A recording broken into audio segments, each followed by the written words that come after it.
What is up, guys? Welcome to another video, and today we're here for some more Forza Horizon 3 content. And today we're going to go ahead about 5 things that you should know about Forza Horizon 3 at launch. Pretty much everything I'm going to talk about here will give you an edge at launch, either in money or credits or cars or something across those lines, and you'll just be more ready for launch than you were before you started watching this video. So without further ado, let's go ahead and get straight into the list. So number 1, and this is a pretty obvious one for returning Forza players, you want to make sure you redeem your Forza rewards. Now essentially Forza rewards is kind of a payback program, I guess you could say, where you can get in-game credits, in-game cars, stuff like that, actually through a app or a website called Forza Rewards. The link will be down in the description, and basically if you played past Forzas and you've had a bit experience, you can actually redeem these rewards and get some free cars for launch. Now again, if you are eligible, there's an array of cars available for you to actually have at launch or whenever you get the game, and obviously depending on how much Forza you play, the cars will either be more or less, obviously depending on how much you play, but you definitely want to go ahead and redeem it because again, free cars, why would you not want this? The next thing we're going to go ahead and talk about is the starter cars. Now this is one thing I usually look into about all racing games, obviously before I had a channel and stuff, is I'd always look at the starter cars and decide what starter car I wanted. So these are the actual starter cars in the game. You've got the M4, the S15, the Shelby GT350R, and the Holden Ute. So it's completely up to you, but I thought I'd put that in there because, you know, it was pretty cool for me, at least when I was looking at the game before launch, and I was thinking, oh, what starter cars are going to be in the game? It's just something that's really interesting to me.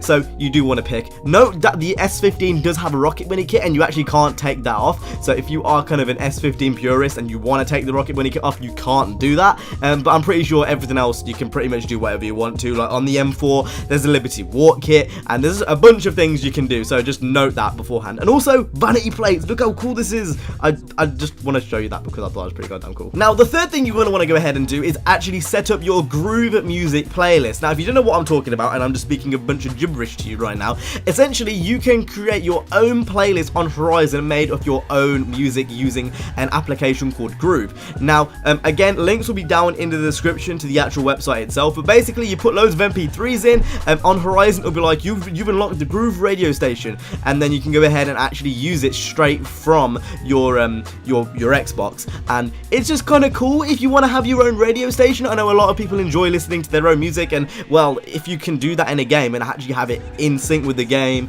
and you know it's actually playing through the game audio instead of Spotify audio or something across those lines, it might really help. So again, links will be down in the description. Make sure to get downloading and download all the songs that you want in the playlist.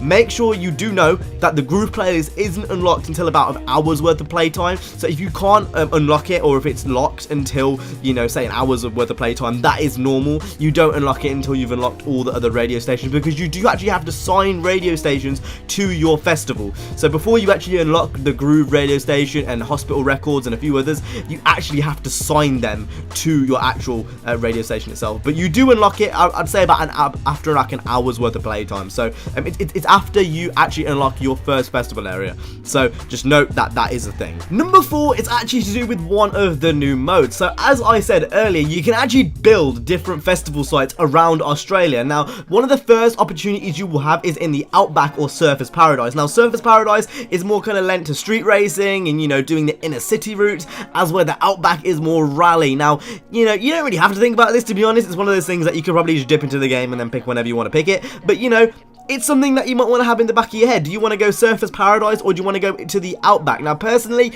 I went with Surfers Paradise. I am much more of a street racing kind of guy, and that's just where I prefer to go. I'm much more a fan of road racing, but essentially once you pick a festival site, you will have to stick there for a while. So it might be a good idea just to kind of decide what you kind of want to do. Are you more of an off-road guy, or are you kind of more of an on-road guy? And how is that going to affect your gameplay? And realistically, you're probably gonna have to go there anyway. I haven't played through all the game. I've only played through an hour before launch, but you're probably gonna have to build them there anyway. But it's just something to think about. Do you want to go Outback or do you want to go Surfers Paradise?